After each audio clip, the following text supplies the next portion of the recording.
اخلاص والا ہمیشہ عزتیں پاتا ہے۔ وہ ایک طالب علم اپنے ماں باپ کو چھوڑ کے مدرسہ میں پڑھنے کے لیے آیا۔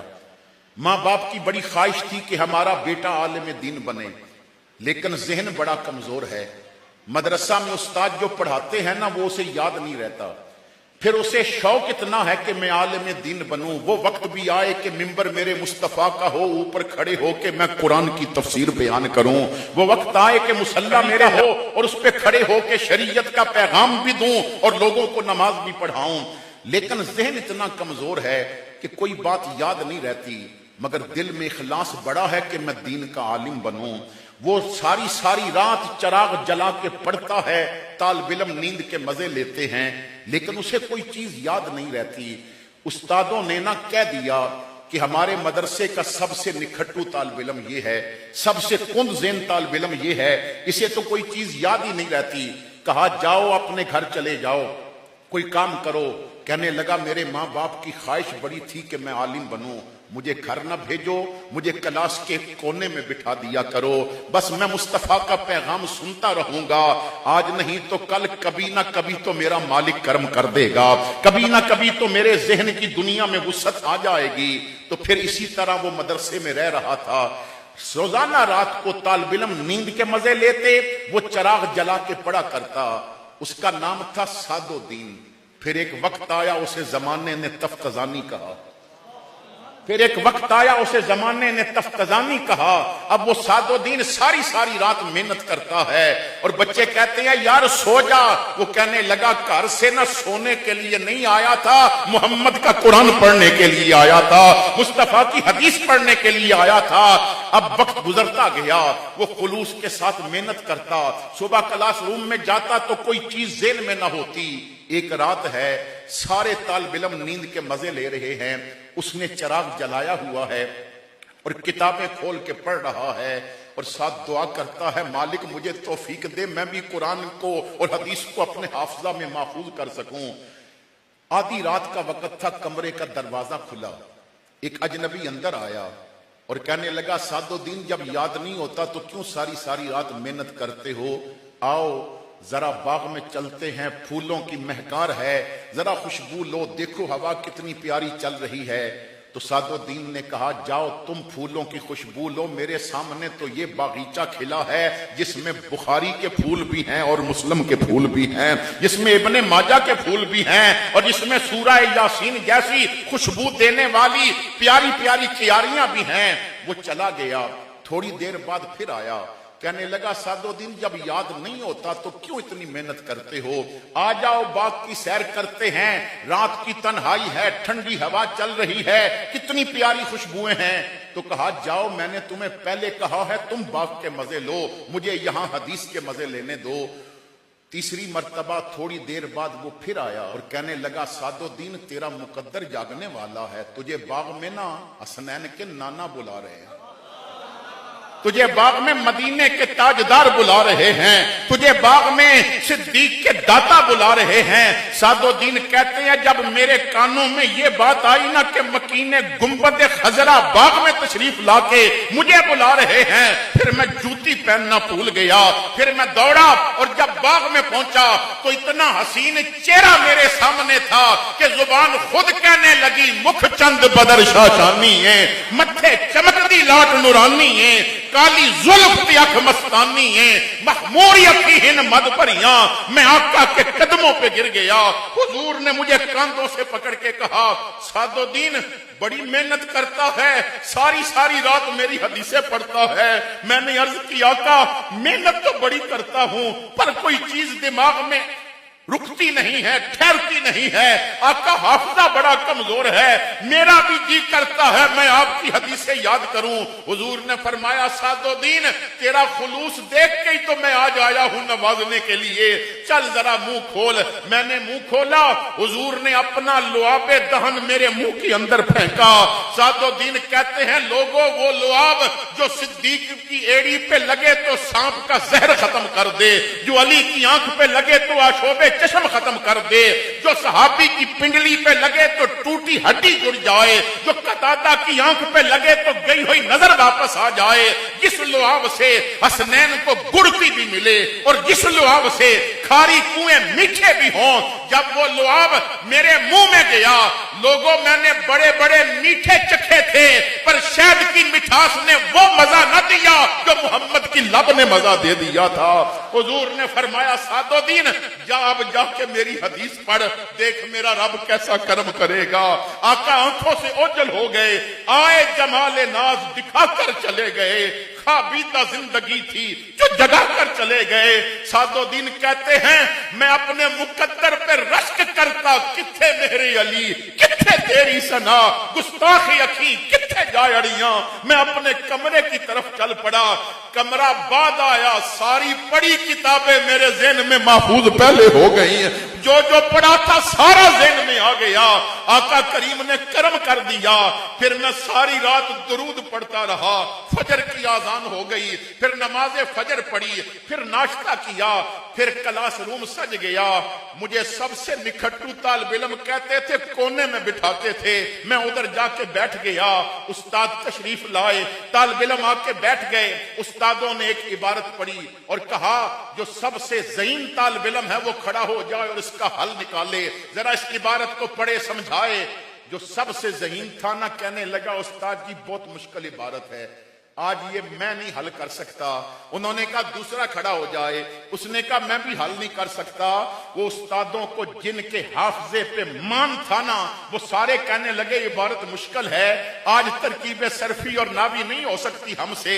سعد الدین کہتے ہیں جب سارے چپ کر گئے نا تو نکھٹو سعد الدین نے ہاتھ اٹھا کے کہا اجازت دیں آج میں اس کا حل کر کے بتاؤں۔ استادوں نے کہا بیٹھا رہ سعد الدین، تو آسان عبارتیں نہیں پڑھ سکتا تھا، یہ آج بڑی مشکل ہے۔ میں نے کہا ذرا مجھے بتاؤ آج مشکل کشا نے مشکل کشائی کی ہوئی ہے، ذرا مجھے بتاؤ تو صحیح، موقع تو دے۔ استاد نے کہا چل اٹھ کے پڑھ۔ میں کھڑا ہو گیا، میں نے جب حل نکالنے کے لیے گفتگو شروع کی، ترکیب صرفی اور ناوی سے شروع کی، اور جب میں نے اس پہ گفتگو کی استادوں کے ماتھے پہ پسینہ آ گیا، آنکھیں کھلی رہ گئی۔ کہتی ہے سعد الدین رک جا، پہلے یہ بتا تو وہ نہیں جو کل تھا، آج تو بدلا ہوا ہے، یہ کرم کیسے ہوا؟ میں نے کہا جناب آپ کے ذہین طالب علموں کو اپنے حافظے پہ مان ہے، سعد الدین کو محمد کے کرم پہ مان ہے۔ تم مخلص ہو جاؤ کرم ہو جائے گا، تم اخلاص پیدا کر لو کرم ہو جائے گا۔ شیطان نے بھی کہا تھا جو مخلص ہوں گے نا ان پہ میرا داؤ نہیں چلے گا۔ آپ نے اس دنیا میں دیکھے ہوں گے کئیوں نے یورپ کے ویزے پہ ایمان بیچے اور کئیوں نے پلاٹوں پہ ایمان بیچے، لیکن وہ ایک ویل چیئر پہ بیٹھنے والا تھا، اس کے سامنے جب اربوں کے چیک رکھے گئے تو ہنس کے کہا نہ بھائی نہ، ان کے ٹکڑوں پہ پلے غیر کی ٹھوکر نہ ڈال، کھڑکیاں کھائیں کہاں چھوڑ کے صدقہ تیرا۔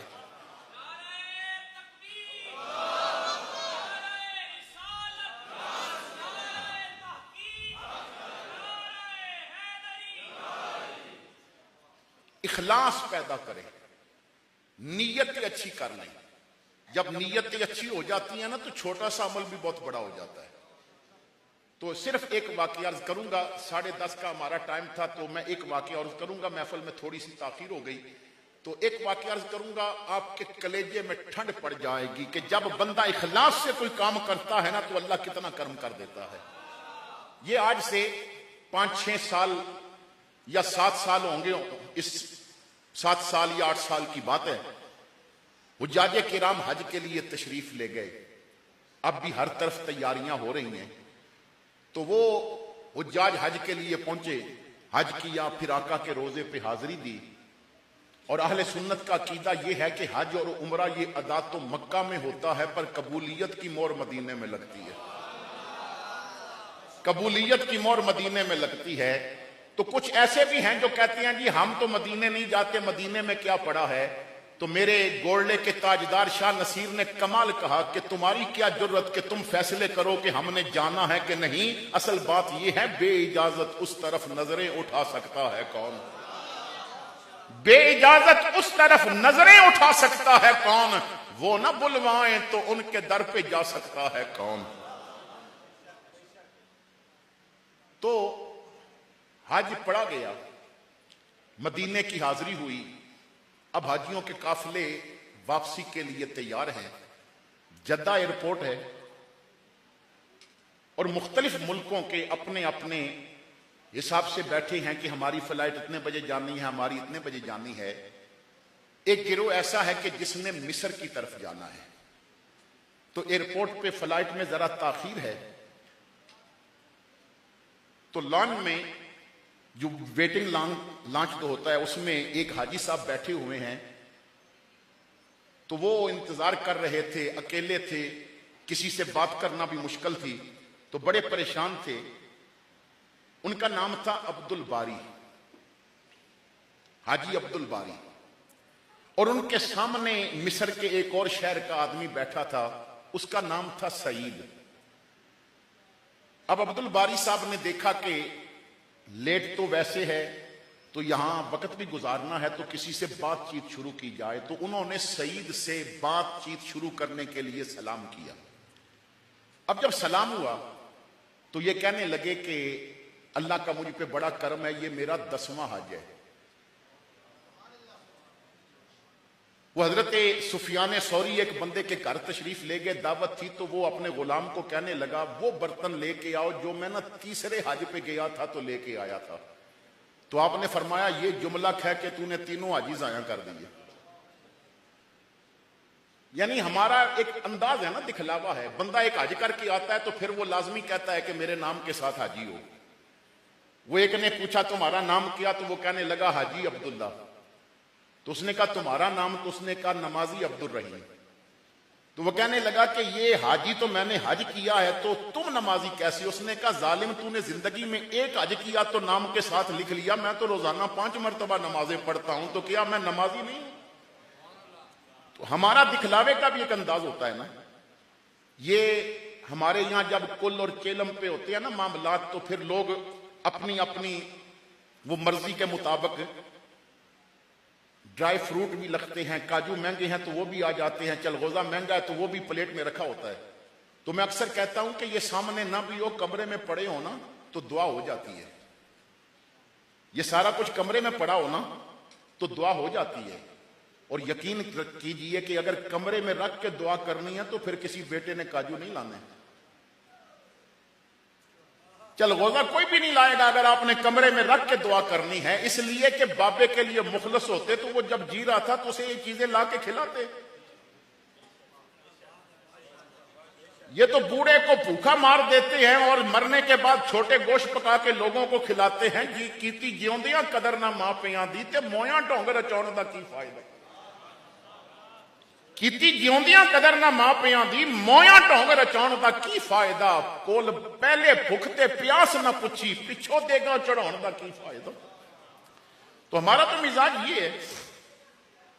تو خیر جو بات میں عرض کرنا چاہتا ہوں، ماشاءاللہ علامہ ترنگی وارثی صاحب آگے تشریف لائیں، بارک اللہ۔ جو بات میں عرض کرنا چاہتا ہوں توجہ فرمائیے گا۔ تو عبد الباری نے کہا کہ میرا یہ 10واں حج ہے۔ تو اس نے کہا جی کہ میرا نام سعید ہے اور الحمدللہ میں پہلی دفعہ حاضر ہوا ہوں، میں پہلی دفعہ حاضر ہوا ہوں، لیکن میرے حج کی نا کہانی ذرا لمبی ہے۔ تو وہ کہنے لگا جی وقت بہت ہے، فلائٹ پتہ نہیں کس وقت ہوگی، تو وقت تو گزارنا ہے نا، آپ بتائیں آپ حج پہ کیسے آئے؟ تو سعید کہنے لگا کہ میں مصر کے ایک اسپتال میں فزیو تھراپی کرتا ہوں، فزیو تھراپی کرتا ہوں، ڈاکٹر ہوں، لیکن خاندان بڑا وسیع ہے اور جو تنخواہ ملتی ہے نا وہ سارے اخراجات ہو جاتے ہیں۔ تو مجھے حج کا شوق بڑا تھا، میں 20 سال سے پیسے جوڑ رہا تھا، 20 سال سے تھوڑے تھوڑے پیسے جوڑ رہا تھا، شوق بڑا تھا۔ کچھ ہوتے ہیں جنہیں شوق بڑا ہوتا ہے لیکن یہ بھی اجازت نہیں دیتی۔ وہ شاکر شجاع آبادی نے ایک دن اپنے رب سے کہا تھا کہ مینڈا مالک دے توفیق میں کوں، میں ونج کے تینڈا کر دیکھا، مینڈا مالک دے توفیق میں کوں، میں ونج کے تینڈا کر دیکھاں، ایک دیکھاں رونق کعبے دی، دوجا مدنی سائیں دا در دیکھاں۔ ਜਿਵੇਂ ਲੋਕ ਕਰੇਂਦੇ ਉਮਰਾਂ ਹਨ ਇੰਜ ਮੈਂ ਵੀ ਉਮਰਾਂ ਕਰ ਵੇਖਾਂ ਮਤਾ ਸ਼ਾਕਿਰ ਬਖਸ਼ਿਸ਼ ਥੀ ਪਵੇ